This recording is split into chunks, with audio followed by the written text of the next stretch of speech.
June 18, 1952, 2:14 a.m. Marcus Loose Lips Williams was walking home from Rose's Bar on 47th Street. He'd had 5 whiskeys, maybe 6. He was drunk, happy, laughing to himself about something someone had said at the bar. He didn't hear the car pull up behind him, didn't see the 3 men get out.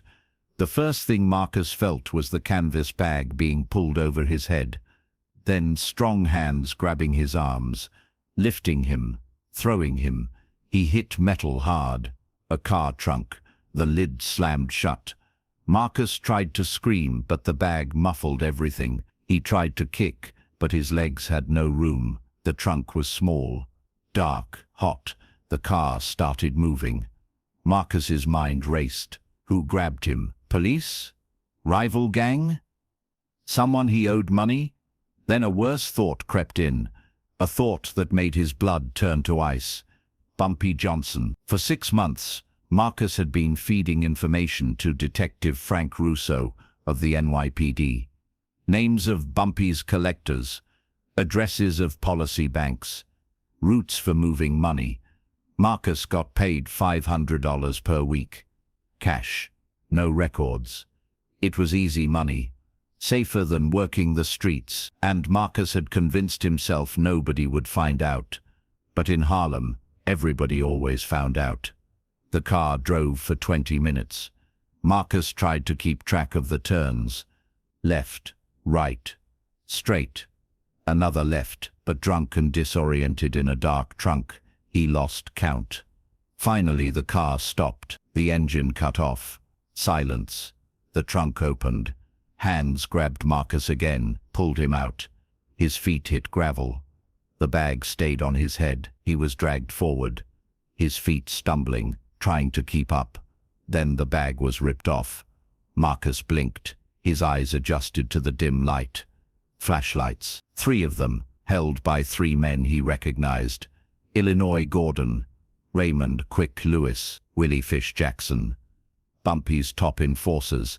And standing in front of him, 20 feet away, was Bumpy Johnson himself. They were in a cemetery, Woodlawn. Marcus recognized it. He'd been to funerals here. The tombstones stretched in rows, disappearing into darkness. But what made Marcus's knees buckle was what he saw directly in front of him. A freshly dug grave, 6 feet deep, and at the bottom, a pine coffin. Simple, cheap, the kind poor people were buried in. Marcus, Bumpy said. His voice was calm, conversational, like they were discussing the weather. Do you know why you're here? Marcus tried to speak. His voice came out as a croak. Bumpy, I don't. Let me help you remember. For the past 6 months, you've been talking to Detective Frank Russo. Every Tuesday. At the diner on Amsterdam Avenue. You've given him names, addresses, information about my operation. Marcus's legs gave out. He fell to his knees. No, Bumpy, I swear, I would never. Don't lie to me. Bumpy's voice didn't rise, didn't change, but something in his eyes made Marcus stop talking. I have photographs, I have recordings, I have Detective Russo's notebook with your handwriting in it. Bumpy walked closer, stood over Marcus. You betrayed me. You took my money, my protection, my trust, and you sold me to the police for $500 a week. Please, Marcus whispered, please don't kill me. I have kids. I'm not going to kill you, Marcus. Marcus looked up. Hope flickered in his eyes. You're not? No, death would be too easy, too quick. You'd be gone, and the lesson would die with you. But I want you to remember this night for the rest of your life. I want everyone in Harlem to hear what happens to informants, so I'm going to give you something worse than death. Bumpy gestured to the grave, to the coffin at the bottom. Get in. Marcus's eyes went wide. What? I said get in the coffin. No, Bumpy. Please, you can't.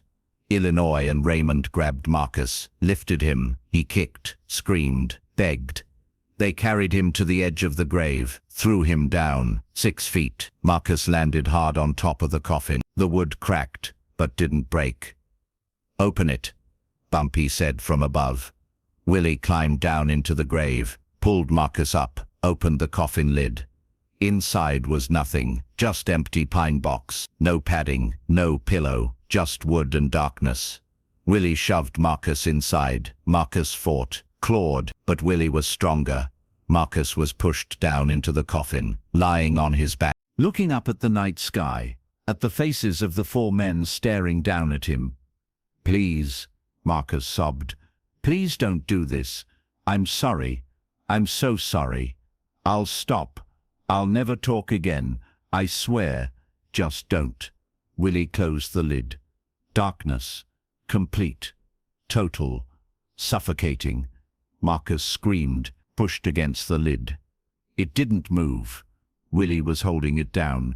Then Marcus heard hammering, nails being driven through wood, sealing the coffin. "No, no, let me out, please." His fists pounded against the lid. The wood was solid, strong. He couldn't break it.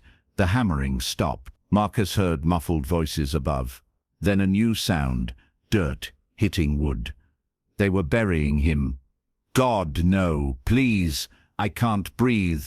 Please." The sound of dirt grew louder, heavier, covering the coffin, covering Marcus. He pushed against the lid with all his strength. It didn't budge. The weight of the dirt was too much. Marcus was crying now, hyperventilating, his chest heaving. The air in the coffin was already getting thin, hot, stale. He was going to suffocate, die in the dark, alone, buried alive. Then he heard a new sound, something scraping against wood, right above his face. Light appeared. A small hole, the size of a quarter, drilled through the coffin lid. And through that hole, a bamboo tube was pushed down. It stopped an inch from Marcus's mouth. Bumpy's voice came through the tube, muffled but clear. "That's a breathing tube, Marcus. Bamboo runs all the way to the surface. You'll have air, enough to survive, but not enough to be comfortable. You're going to stay down there for a while, and you're going to think about what you did. Think about betrayal. Think about rest. Think about whether $500 a week was worth this." "How long?" Marcus gasped through the tube. "How long are you keeping me down here?" 24 hours, maybe. If I feel like digging you up. If I don't forget. If I don't change my mind. Bumpy, please. I'll die. I'll go crazy. Maybe. But that's not my problem. That's yours." The voices above faded. Marcus heard footsteps. A car engine starting, driving away. Then silence. Marcus was alone, 6 feet underground, in a coffin, in complete darkness, with only a bamboo tube providing air, and the only sound was his own ragged breathing, echoing back at him through the tube. The first hour was panic, pure animal terror. Marcus screamed until his throat was raw, pounded on the coffin lid until his fists were bloody, hyperventilated until he thought his heart would explode. But nothing changed. Nobody came. The darkness stayed dark. The silence stayed silent. The second hour was worse. The panic faded into something colder. Marcus realized he might die here, might actually die, suffocate, or go insane, or have a heart attack from pure fear. He tried to stay calm, breathe slowly, through the bamboo tube. In, out, in, out. But the tube was narrow. Each breath was work. His lungs had to pull hard to get air. And the air tasted stale, dusty, like it was being filtered through dirt. Because it was. The third hour Marcus started hallucinating. Or maybe not hallucinating. Maybe just becoming aware of things he'd been ignoring. The coffin was small. His elbows touched the sides. His head touched the top. His feet touched the bottom. There was no room to move, to stretch, to adjust position. And it was getting hot. His body heat had nowhere to go. The coffin was trapping it, building it up. He was sweating, soaking his clothes, the wood beneath him becoming damp. The 4th hour, Marcus heard sounds, scratching, crawling, something moving near the coffin. Above it, around it, worms, insects, rats. He didn't know, but he could hear them, feel them, the vibrations through the wood. He screamed again, but his voice was weak now, hoarse, barely more than a whisper. The 5th hour, Marcus tried to escape, used his bloody fists to punch the lid. Over and over. The wood cracked, splintered, but didn't break. And even if it did break, what then? 6 feet of dirt above him. How would he dig through that? With his hand? In the dark, he'd just bury himself faster. By the 6th hour, Marcus stopped fighting, stopped screaming. Just lay there breathing, existing.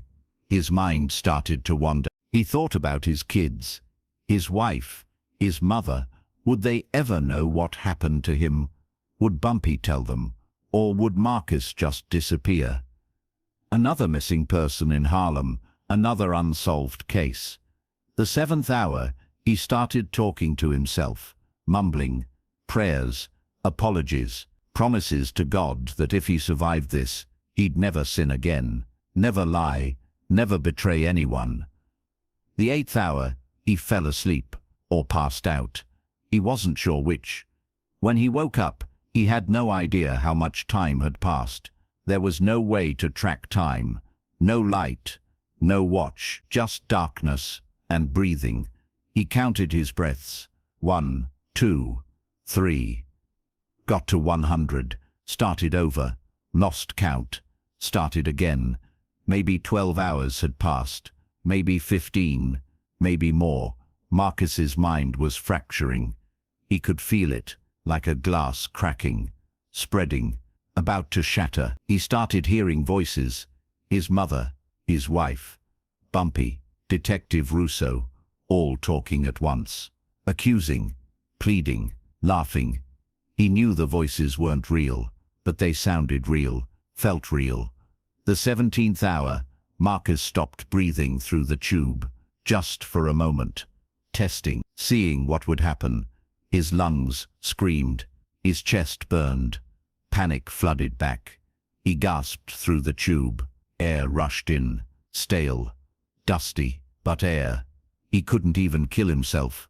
The survival instinct was too strong. By the 18th hour, Marcus was gone, not dead, but not really alive either. His mind had retreated somewhere deep, somewhere safe, away from the darkness, away from the coffin, away from reality. He lay there, eyes open, but seeing nothing, breathing, but not thinking, existing, but not living. That's when he heard it, a sound from above, scraping, digging, light, a crack of light through the dirt above the coffin. More digging, faster, dirt being shoveled away. Then the coffin lid was pried open, nails screeching, wood splitting.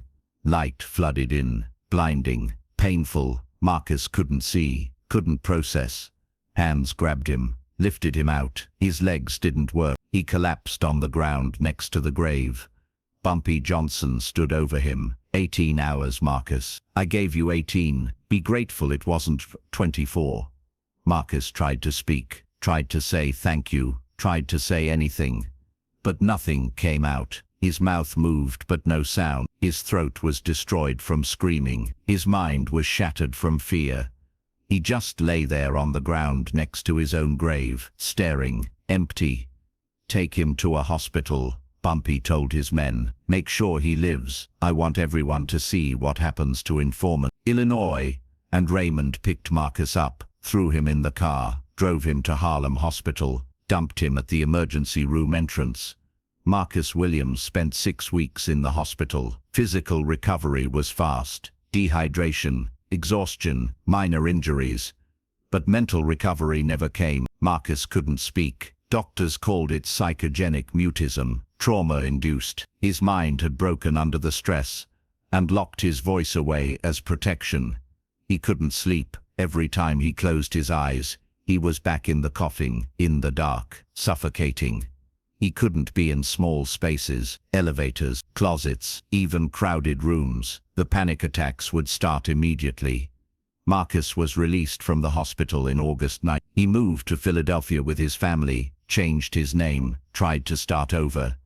But he never spoke again, not a single word for the rest of his life. He died in 26 years after being buried alive. Heart attack. He was 54 years old. At his funeral, his wife told their children what had happened, why their father couldn't speak, why he had nightmares every night for 26 years. "Your father made a mistake," she said, and a man named Bumpy Johnson made sure he never forgot it. The story spread through Harlem like wildfire. Bumpy Johnson buried an informant alive, gave him air to survive, but not enough to be comfortable. Kept him down there for 18 hours. When they pulled him out, he couldn't speak, and the message was clear: if you talk to the police, death is the easy punishment. Bumpy gives you something worse. For the rest of Bumpy's life, nobody in his organization ever turned informant again, not once, because they all knew. They'd all heard about Marcus Loose Lips Williams, the man who woke up in a coffin 6 feet underground. And they knew they didn't want to learn that lesson themselves.